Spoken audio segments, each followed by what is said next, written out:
keen spectator here. Could be a player here fairly soon. Jan Molby, the Danish international. Post. Goodman's corner. Must be it. Yes, it is. Well, that's a celebration for Sean Taylor. Kevin Cullis has seen what a top table team can do, and that's added to his concerns for the job ahead as Swansea boss. Hodge, hit the ball! Well, that was out of nothing. The ball was halfway down the field and there was really nothing on until suddenly Johnny Hodge appears, whacks it, and Digby is grateful to see it hit the crossbar.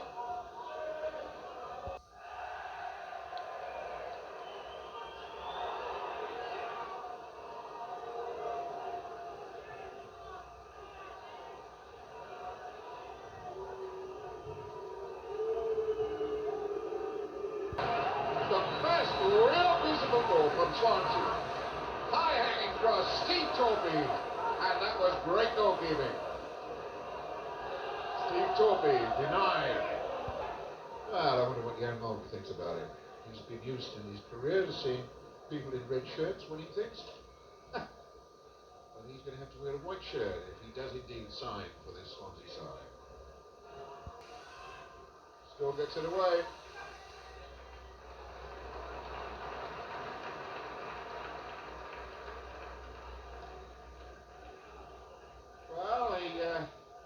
The new governor here, Kevin Cullis, wanted more determination, commitment. He's got that from the Swansea players.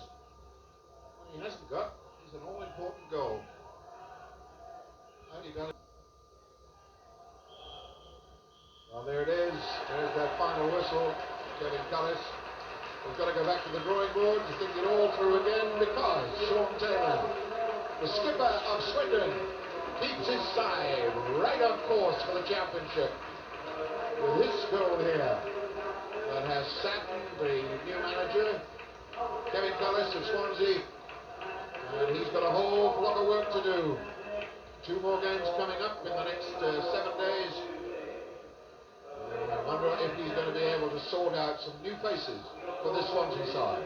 They've been beaten 1-0 here at the Vetch this afternoon.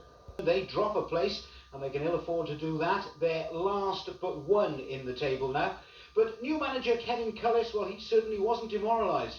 I don't think we should have won it. I think we certainly deserved the draw. I think most people around the ground would echo that sentiment. Steve McMahon said to me himself that they made hard work of it.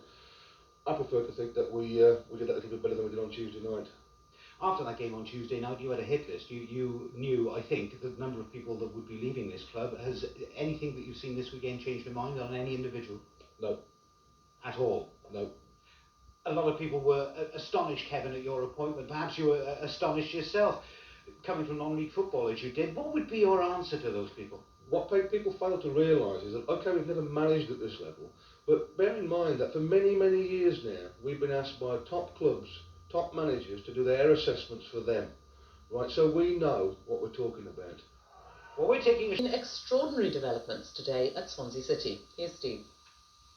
Extraordinary indeed. Just 7 days after taking over as manager at the Vetch, Swansea City say Kevin Cullis has resigned. Even more extraordinary, Cullis himself says he hasn't. It was only last Wednesday that Cullis was appointed from nowhere. The manager of Cradley Town under-16s was suddenly catapulted into the second division. But then the new Swansea chairman had no doubts. I believe that he is the man for the job. His commitment to Swansea and commitment to stay up is absolutely total. But by the time the Swans went into last night's game, Cullis' second in charge, the writing was on the wall. They lost on Saturday by just 1 goal to Swindon, the second division leaders. But as Blackpool scored goal after goal last night, it was clear that Kevin Cullis couldn't last. And today there was confirmation that his reign at the Vetch is over, the second shortest managerial appointment in league history. After last night's match against Blackpool FC, Kevin Cullis offered his resignation as manager of Swansea City AFC for personal reasons. Mr Cullis asked to stand down with immediate effect. Swansea City Chairman, Mr Michael Thompson, accepted the resignation, which was effective immediately.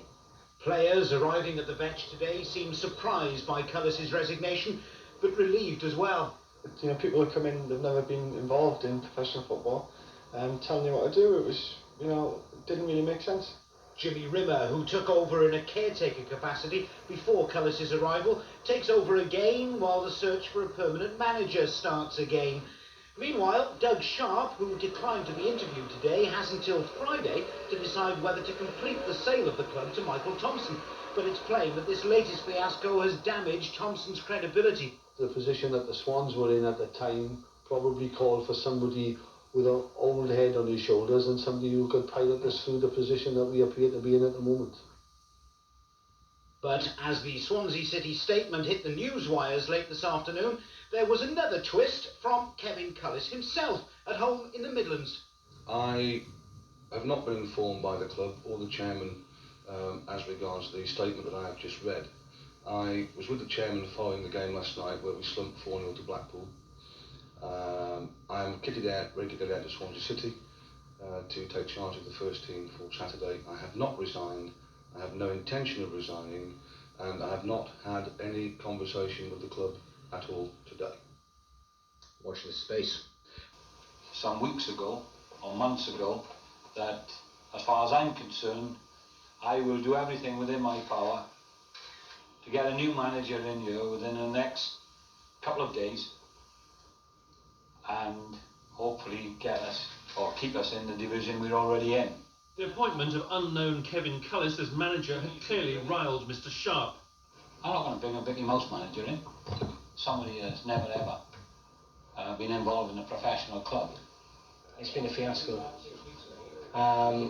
We've been led to believe so many things. Mr Cullis himself has name dropped the media, many big names. None of them have come up. For the time being, Jimmy Rimmer is back in charge and the players just want to get on with it. Doug Sharpe back in charge, then you know that's the only way it is now. We're going to concentrate on what's happening on the field, and I think everyone's going to start concentrating on what's happening on the field. That's the most important. And there's going to be a new manager apparently. That's what I've been told. We'll have to wait and see what happens. Meanwhile, in the Midlands, the manager, whose resignation was announced by Swansea on Wednesday, staged his own news conference today, still insisting he did not resign and he wants compensation. I have today instructed my solicitors to take legal action against the club for breach of contract for the remaining unexpired period of my contract, which was widely publicised. Did you actually sign a contract, Kevin? I did not sign the contract, nor did Paul Molesworth, but a verbally binding agreement was entered into by Michael Thompson in full knowledge, and Mr Doug Sharpe had full knowledge of that. What was your earlier association, Kevin, with Mr Thompson? Was there an earlier association? I have absolutely no comment to make on any association at this stage with Michael Thompson or the dealings in the takeover of Swansea City Football Club. Swansea's game with Hull tomorrow and Cardiff City's match at Scarborough are both featured in Soccer Sunday this week.